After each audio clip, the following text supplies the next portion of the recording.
Imaginez être le maire de New York. On vous demande vos souvenirs les plus marquants. Une élection décisive, une rencontre importante. Pour Zoran Mamdani, c'est tout autre chose.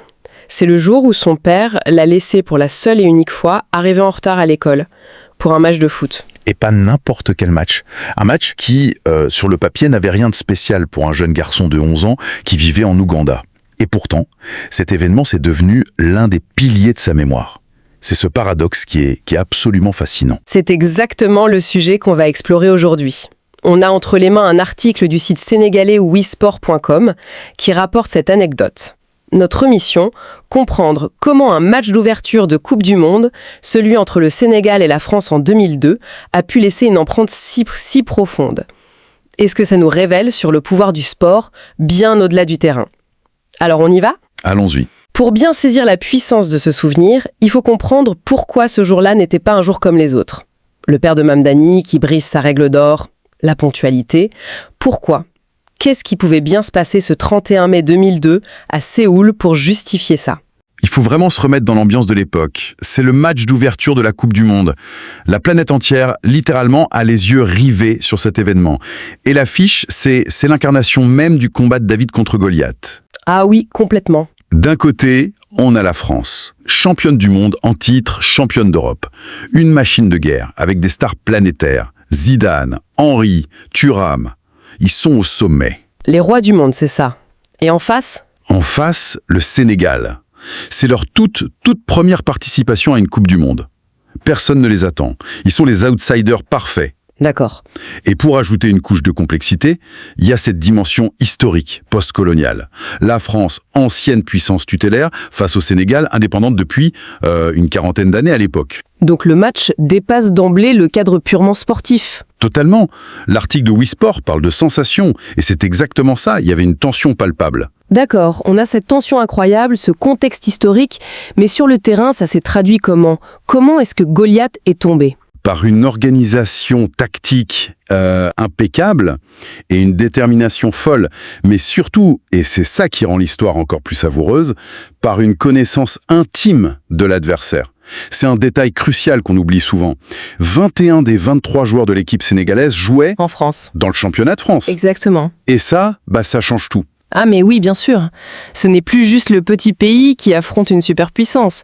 C'est l'élève qui connaît par cœur les forces et surtout les faiblesses de son ancien maître. Précisément, ils n'étaient pas impressionnés. Ils jouaient contre leurs coéquipiers de club du week-end. Et tout ce drame, toute cette histoire, elle se cristallise en un seul moment. À la 30e minute, un but. Un seul but. Un but un peu confus, marqué en 2 temps, mais qui rentre.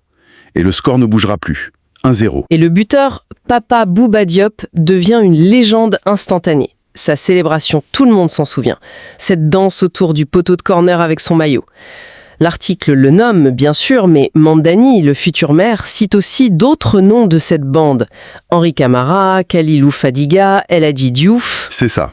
C'est quand même incroyable que plus de 20 ans après, un enfant de l'époque s'en souvienne avec une telle précision. Mais c'est la preuve que ce n'était pas juste une victoire. C'était la naissance d'un mythe. Ces joueurs sont devenus des archétypes, des héros d'une véritable épopée. Le fait de nommer Diouf, Fadiga, Camara, ce n'est pas juste se souvenir de footballeurs, c'est invoquer les esprits de ce moment de gloire. L'article utilise le mot « sensation », vous l'avez dit, mais c'est presque faible en fait. C'était un tremblement de terre, un vrai tremblement de terre. Un tremblement de terre qui a donc été ressenti jusqu'à Kampala, en Ouganda, dans le salon d'un garçon de 11 ans. Et c'est là que l'histoire prend une dimension vraiment personnelle. On a ce grand exploit, comme le dit l'article, mais qu'est-ce qui fait que ça devient un de mes meilleurs souvenirs pour quelqu'un qui n'est même pas sénégalais ? C'est la question centrale, oui. Et je pense qu'il y a une alchimie de plusieurs facteurs. Le premier, on l'a un peu effleuré. C'est la transgression parentale.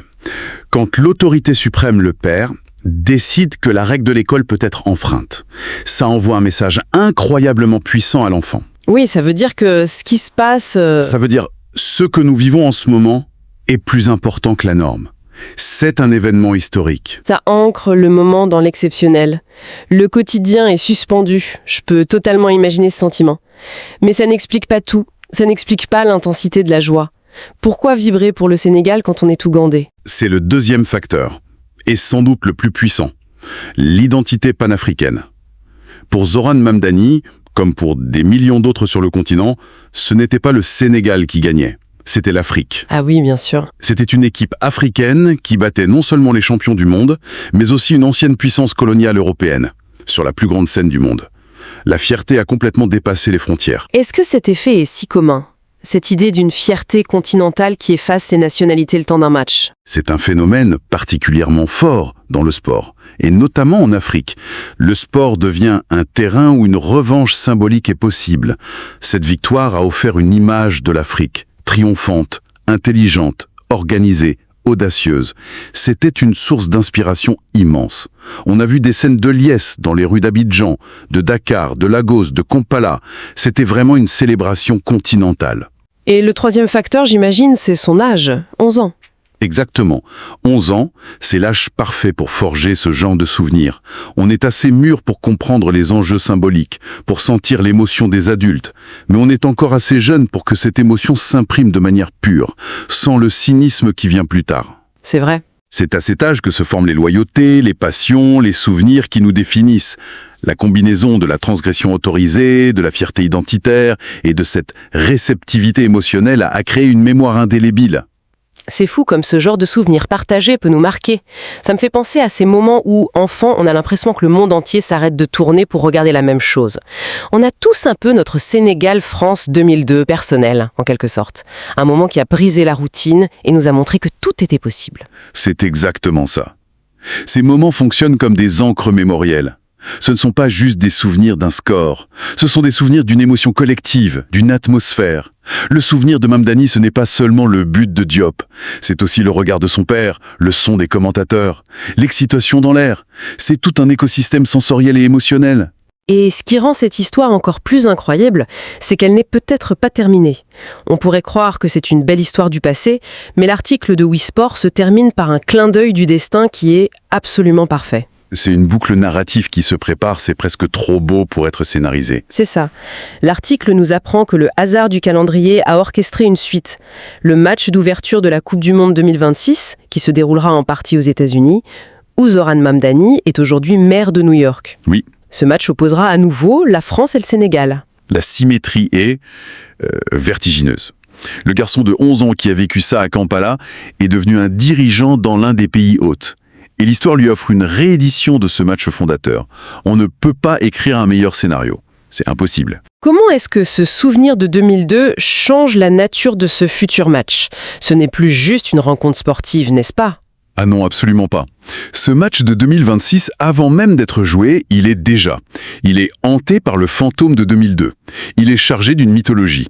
Pour la France, ce sera inévitablement perçu comme une occasion de prendre une revanche, d'effacer ce qui reste comme l'une des plus grandes humiliations de son histoire footballistique. Et pour le Sénégal? Pour le Sénégal, c'est une chance de prouver que 2002 n'était pas un accident, que c'était l'acte de naissance d'une grande nation de football.